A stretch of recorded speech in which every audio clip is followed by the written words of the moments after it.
Bab 313, Keluarga yang beracun di lapangan. Saat ini, pria itu benar-benar kebingungan. Hutangnya belum tertagih, tapi Anda sudah dirampok? Apa-apaan? Setelah beberapa saat, pria itu perlahan menjadi tenang, tapi wajahnya masih sangat jelek. Ayah Ye Guan tetap harus meminjamnya, tapi orang ini sebaiknya mengambilnya saja. Hanya saja setiap generasi lebih kuat dari generasi sebelumnya. Tentu saja, pada saat ini, dia tidak punya waktu untuk memikirkan masalah menerima sila. Yang dia pikirkan sekarang adalah bagaimana cara keluar. Sinar cahaya pedang itu menatapnya, dan dia tidak bisa bergerak sama sekali. Dan dia tidak berani bergerak. Ini adalah cahaya pedang wanita itu. Jika dia tidak hati-hati, dia mungkin akan musnah seluruhnya. Wanita ini sebenarnya menjaga keluarga yang selama 2 generasi.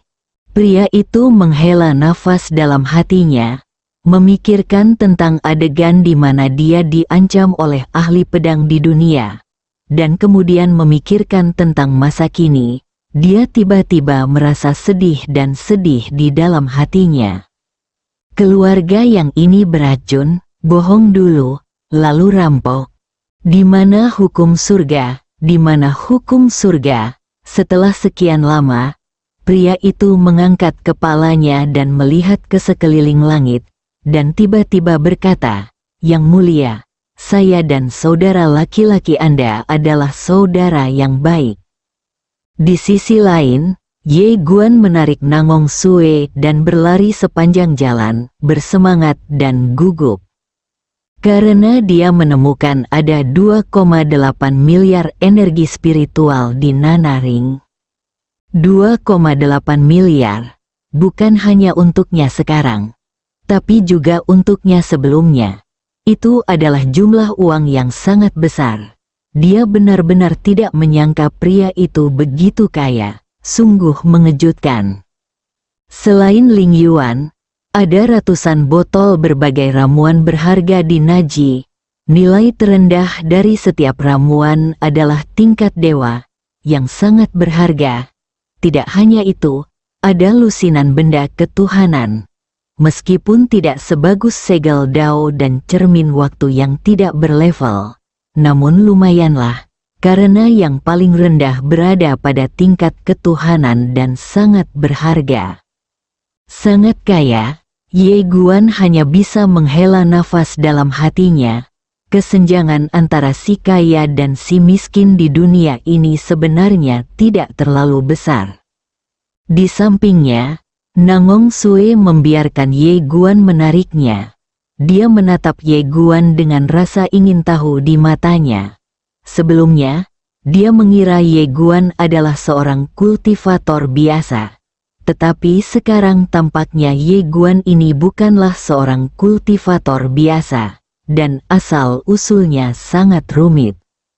Sangat misterius, Nangong Sue menjadi semakin penasaran. Setelah beberapa saat, Ye Guan membawa Nangong Sue ke aula utama. Dia melihat ke atas dan melihat ke atas aula utama. Di atas aula utama, ada sebuah plakat dengan 3 karakter besar di dalamnya, Sang Qingzong. Seluruh aula sudah sangat tua dan penuh bekas erosi seiring berjalannya waktu. Ye Guan dan Nangong Sue masuk, tetapi pada saat ini, Nangong Sue tiba-tiba berbisik, "Tuan Ye." Kamu memandang Nangong Sue, bingung. Nangong Sue menundukkan kepalanya sedikit, telinganya sedikit merah, dan suaranya setipis nyamuk.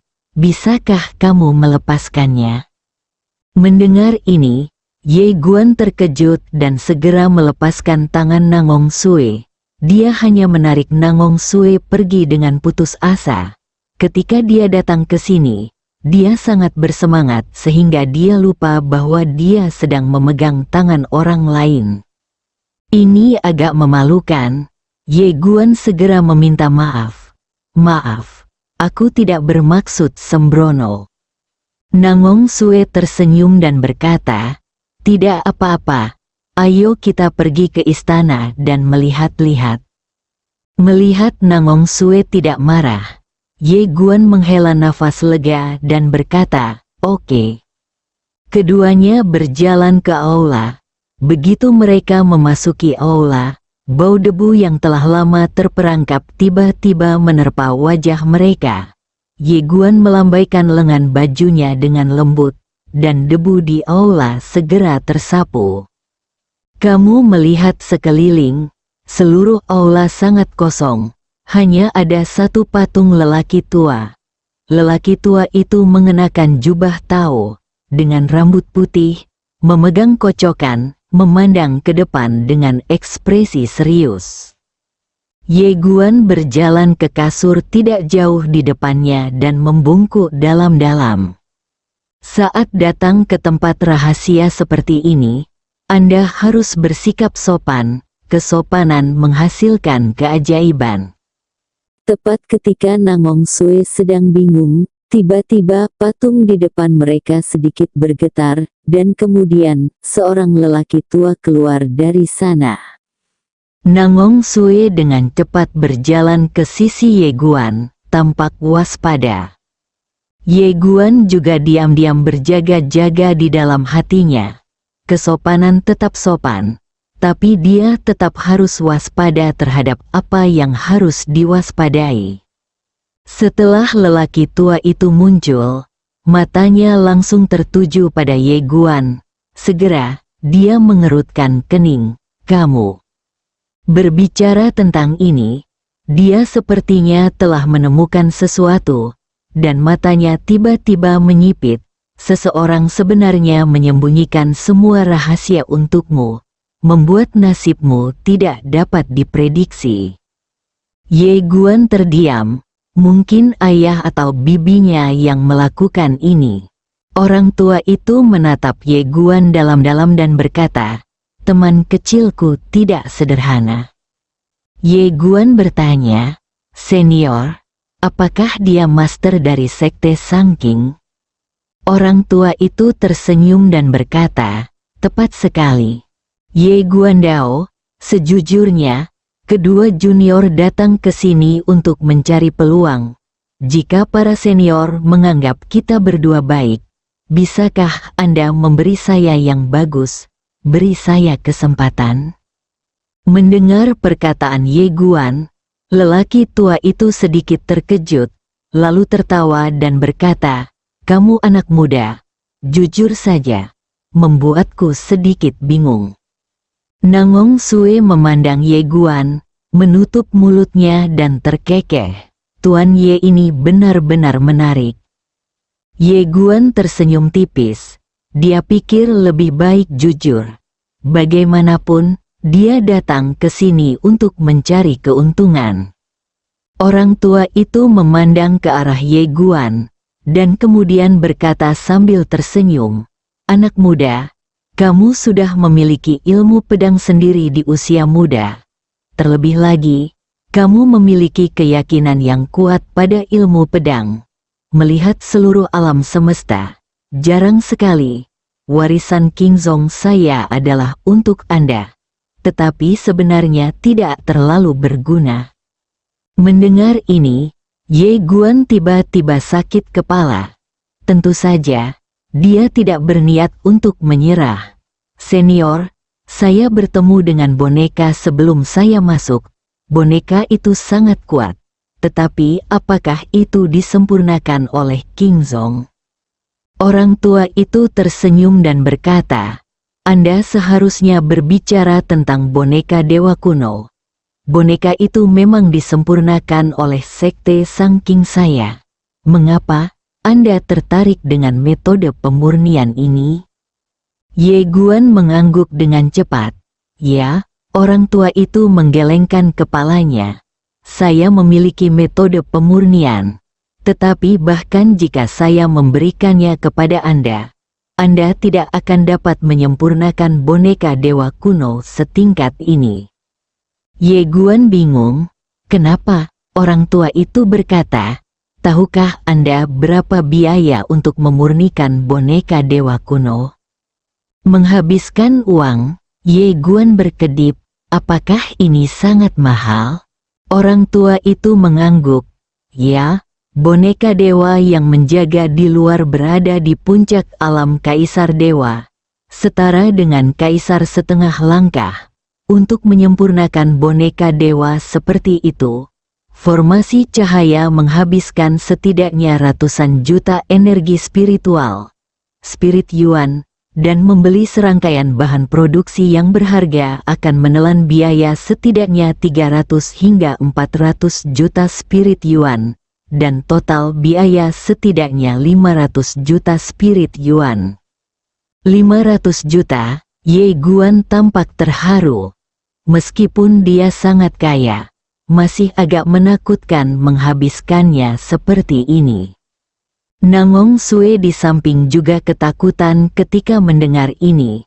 Meskipun keluarga Nangongnya adalah keluarga kaya di alam Luansing dengan kekayaan yang luar biasa, mereka tidak dapat menahan tipuan seperti itu.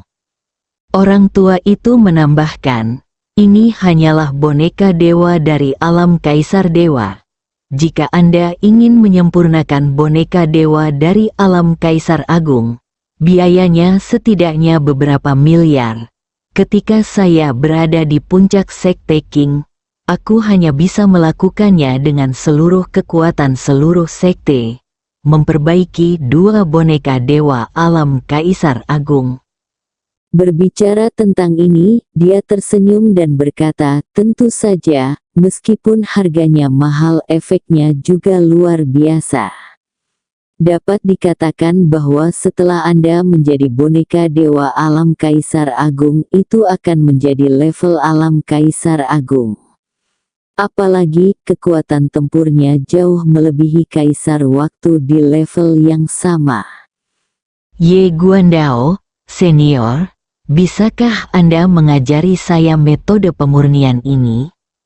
Jika itu orang lain, bahkan dengan metode pemurnian ini, itu akan sia-sia. Tapi baginya itu berguna, karena dia memang punya banyak uang. Meskipun tidak mungkin untuk memproduksinya secara massal, sangat mungkin untuk mendapatkan beberapa dan memainkannya. Idenya juga sederhana. Pasti akan ada pertarungan antara Guangxuan Universe dan True Universe di masa depan. Jika Anda mempersiapkan lebih banyak sekarang, lebih sedikit orang di Guangxuan Universe yang akan mati di masa depan. Adapun uang, ibu memilikinya. Mendengar perkataan Ye Guan, lelaki tua itu sedikit terkejut. Teman kecil, ini sangat mahal. Apa kamu yakin menginginkannya? Ye Guan mengangguk, senior, tolong ajari aku metode menyempurnakan boneka dewa kuno ini. Setelah terdiam beberapa saat, lelaki tua itu berkata, bukan tidak mungkin mengajarimu metode ini, tapi kamu harus menyetujui permintaanku. Ye Guan mengangguk, senior, tolong bicara.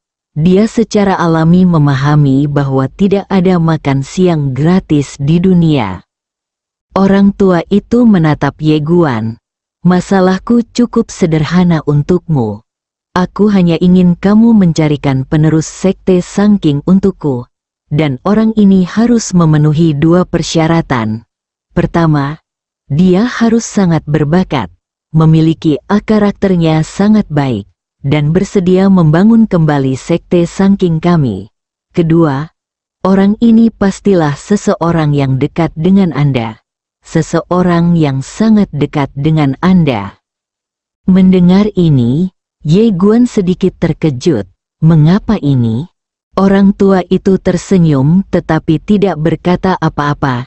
Dengan sebuah rencana di benaknya. Saat dia melihat Ye Guan untuk pertama kalinya, dia tahu bahwa pemuda di depannya bukanlah orang biasa. Mampu menyembunyikan rahasia takdir secara langsung. Dia hanya mengenal 2 orang dalam sejarah yang bisa melakukan ini. dan salah satunya adalah penguasa Dao Pen yang pernah menciptakan era peradaban. Namun pemuda di depannya bukanlah orang yang ditakdirkan, dan dia tidak memiliki takdir atau keberuntungan. Adapun orang lain, dia adalah kaisar abadi yang pernah menciptakan peradaban abadi.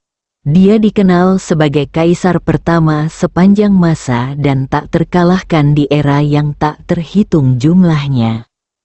Tentu saja kedua orang ini tidak ada hubungannya dengan pemuda di depan mereka.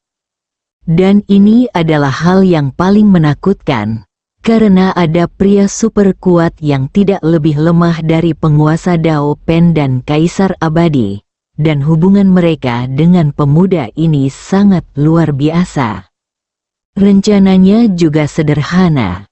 Jika Sang Qingzong ingin menegakkan kembali tradisi Tao, ia harus bergantung pada pendukung, dan pendekar pedang muda di depannya tidak diragukan lagi adalah yang paling cocok.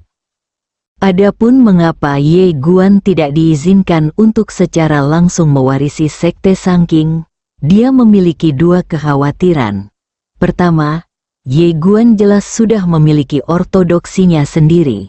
Seperti yang baru saja dia katakan, warisan sekte Sang Qing tidak terlalu penting bagi Ye Guan. Kedua, dia takut warisan Qingzong tidak akan mampu mengikuti jejak Ye Guan dan akan dilupakan di masa depan. Oleh karena itu, yang paling tepat adalah memilih seseorang yang paling dekat dengan Ye Guan sebagai penerus sekte Sang Qing. Melihat lelaki tua itu tidak berbicara, Ye Guan tidak bertanya lagi dan langsung berkata, "Oke." Kekuatan Sang Qingzong pasti sangat menakutkan. Meskipun mungkin tidak berguna baginya, itu pasti akan sangat berguna bagi Ye Qing dan yang lainnya.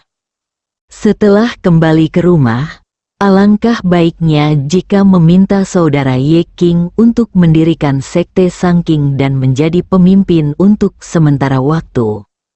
Mendengar perkataan Ye Guan, lelaki tua itu langsung tersenyum dan berkata, "Oke."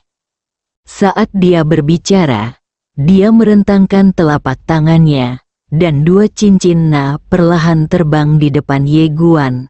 Salah satu cincin Na berisi teknik pemurnian boneka dewa kuno, dan cincin Na lainnya berisi Sang Qingku, semua warisan sekte dan sumber daya serta properti untuk membangun kembali sekte tersebut. Berbicara tentang ini, dia melirik Ye Guan dan berpikir, orang ini tidak mungkin korup, bukan? Bab 314. Apakah ini kekasihmu? Orang tua itu masih sedikit khawatir, karena barang peninggalan Sang Qingzong sungguh menggiurkan.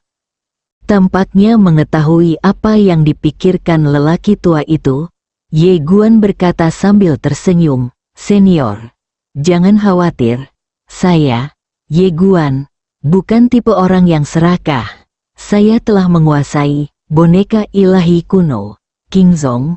Jadi saya harus melakukannya tentu saja merasa puas. Jika saya masih serakah, bukankah itu lebih buruk dari binatang?" Orang tua itu memandang Ye Guan dan melihat bahwa mata Ye Guan jernih dan kata-katanya fasih. Dia benar-benar lega. Pada saat yang sama, dia tidak bisa menahan nafas dalam hatinya. Pendekar pedang muda ini memang mampu. Tapi sayangnya, dia tidak cocok untuk diturunkan ke sekte Qing. Kali ini, Ye Guan berkata lagi, "Senior, apa pendapatmu tentang gadis di sebelahku?" Orang tua itu memandang ke arah Nangong Sue dan berkata, "Apakah ini kekasihmu?"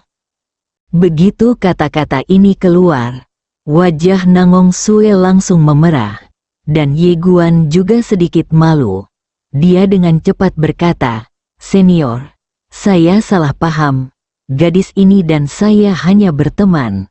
Maksud saya kenalan berarti kita sudah ditakdirkan. Senior, bisakah Anda memberi saya nasihat?" Apakah dia satu atau dua? Mendengar perkataan Ye Guan, Nangong Sue tertegun. Dia tidak menyangka pria di depannya akan mencari keuntungan untuknya. Melihat Ye Guan di depannya, perasaan aneh muncul di hatinya yang awalnya tenang. Ketika lelaki tua itu mendengar kata-kata Ye Guan, dia masih tidak mengerti. Dia mengelus janggutnya dan tersenyum, lalu menatap Nangong Sue dan berkata sambil tersenyum, seorang gadis yang bisa mencapai negeri ajaib waktu di usia yang begitu muda adalah memang monster. Saat dia berbicara, dia berhenti, lalu membuka telapak tangannya, dan segel hitam besar perlahan melayang di depan Nangong Sue. Segel ini adalah segel dewa pengikat surga. Ada formasi tak tertandingi di segel, surga formasi pengikat. Jika diaktifkan, bahkan jika Kaisar Agung pun dapat menjebaknya. Bisa menjebak Kaisar, ekspresi Nangong Sue tergerak, hatinya gembira, dan dia segera membungkuk dalam-dalam. Terima kasih, senior. Orang tua itu tersenyum sedikit, dan kemudian menatap Ye Guan. Sahabatku, tolong beritahu aku tentang bergabung dengan King Zong. Ye Guan mengangguk, kami akan melakukan yang terbaik. Orang tua itu mengangguk, dan saat ini, Ye Guan tiba-tiba berkata, senior, apa yang terjadi saat itu? Orang tua itu menggelengkan kepalanya sedikit, semuanya sudah berlalu. Ye Guandao, apakah itu dari silsilah Shinto? Setelah mendengar 4 kata ini, mata lembut lelaki tua itu tiba-tiba menjadi sedikit dingin, dan kekuatan tak terlihat tiba-tiba memenuhi seluruh aula. Ye Guan dan Nangong Sue merasakan hawa dingin di hati mereka dan tampak serius. Meskipun lelaki tua itu hanya memiliki secercah jiwa yang tersisa, kekuatannya masih menakutkan. Jika dia berada di puncaknya, dia tidak dapat membayangkannya. Pada saat ini, lelaki tua itu menggelengkan kepalanya sedikit, dan aura kuat di sekitarnya tiba-tiba menghilang. Di saat yang sama, perasaan tertekan yang memenuhi lapangan juga perlahan menghilang. Orang tua itu memandang Ye Guan. Tuan Ye juga tahu tentang silsilah Shinto ini. Ye Guan mengangguk. Aku tahu sesuatu. Orang tua itu tersenyum dan berkata, mereka yang berhasil adalah raja, dan mereka yang kalah adalah bandit. Karena sekte Sang King kita telah dikalahkan, tidak ada yang perlu dikatakan. Tuan Ye, saya serahkan kepada Anda untuk membangun kembali Sang King Sekte. Saat dia berbicara, tubuhnya tiba-tiba menjadi tidak nyata. Dia menatap langit biru dan awan putih di luar istana. Matanya menunjukkan kerinduan dan penyesalan yang tak terbatas.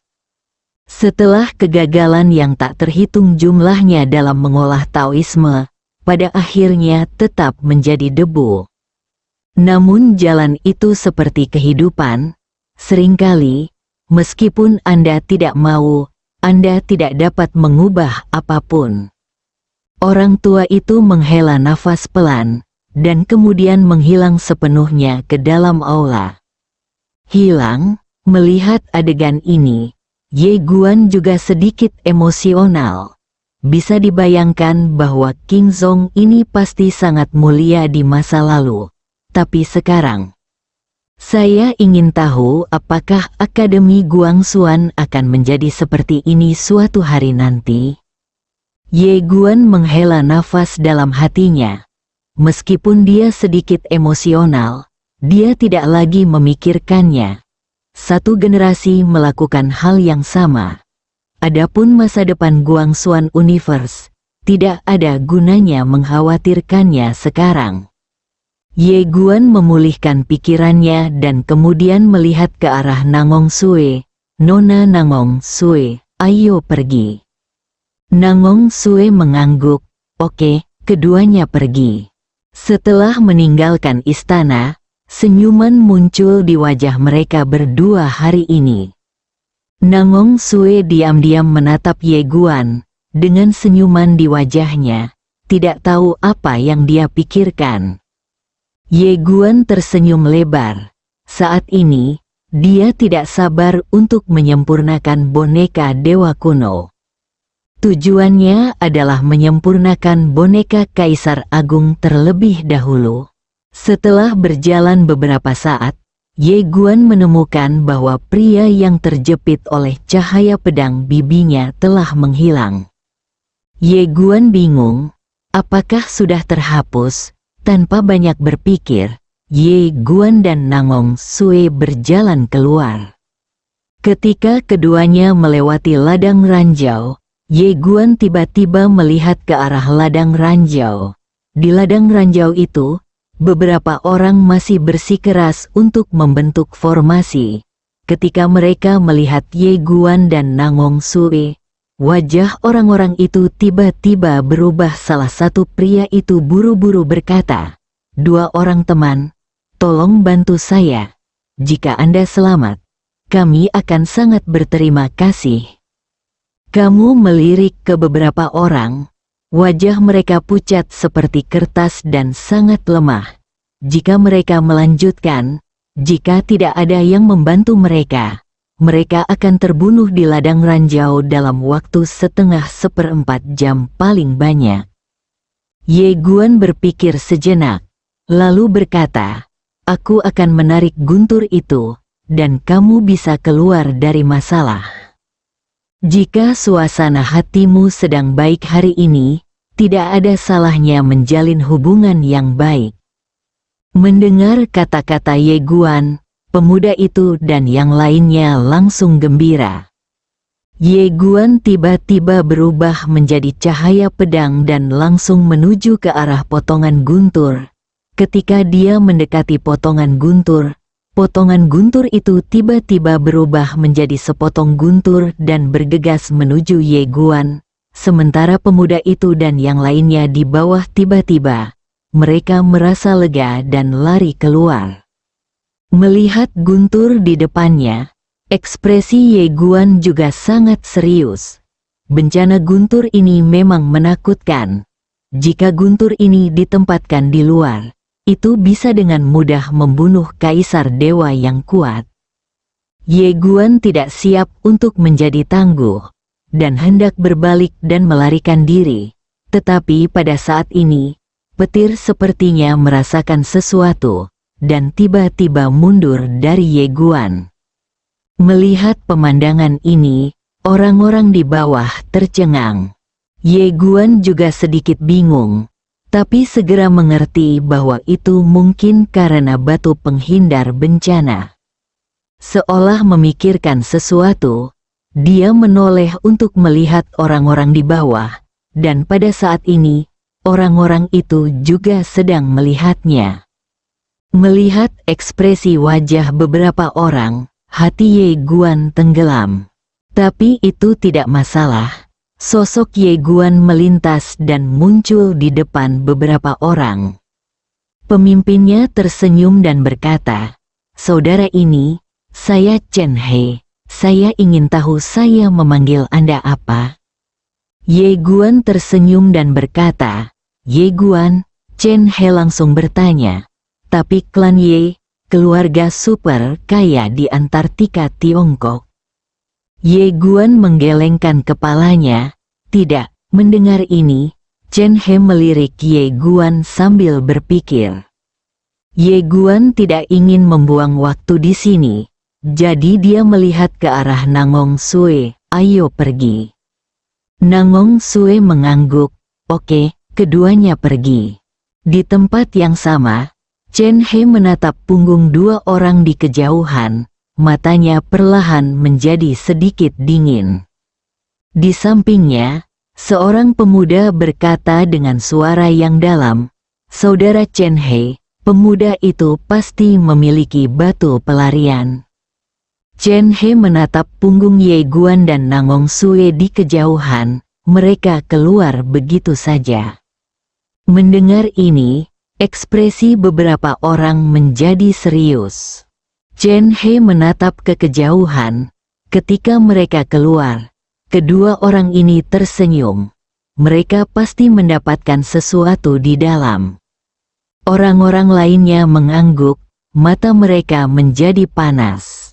Chen He tiba-tiba berkata, "Sembuhkan lukamu dengan cepat lalu kejar." Karena itu, dia duduk bersila dan mulai menyembuhkan lukanya. Pada saat ini, seorang pemuda berkata dengan cemas, "Saudara Chen He, saya khawatir pemuda itu tidak sederhana." Chen He berkata, "Saya baru saja merasakannya.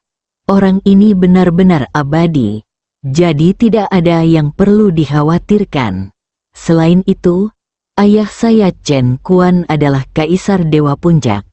Mengapa kita harus takut padanya?" Mendengar hal tersebut, beberapa orang langsung merasa lega. Di kejauhan, di antara awan, Nangong Sue sedikit tidak puas. "Kamu menyelamatkan orang-orang itu, tetapi orang-orang itu bahkan tidak mengucapkan terima kasih. Itu keterlaluan." Ye Guan tersenyum dan berkata, "Tidak berterima kasih padaku adalah hal terbaik kedua. Aku khawatir aku masih memiliki pikiran buruk." Nangong Sue mengerutkan kening. "Kamu menyelamatkan mereka. Jika mereka masih memiliki pikiran jahat terhadapmu, bukankah mereka lebih buruk dari binatang?" Ye Guan menggelengkan kepalanya dan tersenyum. "Nona Nangong Sue, apa rencanamu sekarang?" Nangong Sue bertanya, "Bagaimana denganmu?" Kamu melihat sekeliling dan kemudian berkata, "Saya ingin mencari tempat terpencil untuk berlatih dengan baik." Sekarang bibiku sudah menegaskan bahwa dia ingin menjaganya. Jadi lebih baik cari tempat untuk tumbuh besar dengan cara yang tidak senonoh dulu. Nangong Sue tiba-tiba berkata, "Kalau begitu mengapa tidak pergi ke klan Nangong saya?" Kamu memandang siang Nangong Sue, yang tersenyum dan berkata, "Klan Nangong saya berada di negara bagian ilahi ekstrim barat. Letaknya di tempat terpencil dan memiliki bencana petir paling sedikit, cocok untuk budidaya Anda." Ye Guan ragu-ragu. Nangong Sue menambahkan, "Anda baru saja mendapatkan teknik boneka dewa kuno. Jika Anda ingin menyempurnakannya, Anda pasti membutuhkan banyak bahan. Akan sangat merepotkan bagi Anda untuk berkeliaran di sini sendirian, mencoba mencari bahan. Jika Anda pergi ke klan Nangong, dengan kami membantu Anda, banyak hal akan menjadi lebih mudah." Ye Guan tersenyum dan berkata, "Itu terlalu merepotkan." Melihat Ye Guan setuju, senyuman menyentuh tiba-tiba muncul di wajah Nangong Sue. "Kalau begitu ayo pergi." Ye Guan mengangguk, dan keduanya hendak pergi. Tetapi pada saat ini, beberapa cahaya putih memancar dari langit di kejauhan, dan awan terkoyak. Saat berikutnya, beberapa orang muncul di depan Ye Guan dan Nangong Sue. Itu adalah Chen He dan yang lainnya. Melihat Chen He dan yang lainnya, Ye Guan tampak tenang, sementara mata Nangong Sue menjadi dingin. Pemimpinnya, Chen He, memandang Ye Guan dari kejauhan dan berkata sambil tersenyum, "Tuan Ye, jika prediksi saya benar, Anda seharusnya membawa batu penghindar bencana, bukan?" Ye Guan mengangguk.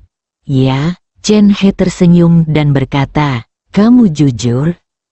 Kamu melirik Chen He dan tidak berkata apa-apa.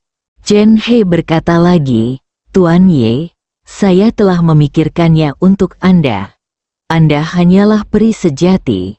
Dengan kekuatan pribadi Anda sama sekali tidak bisa menjadi lawan kami.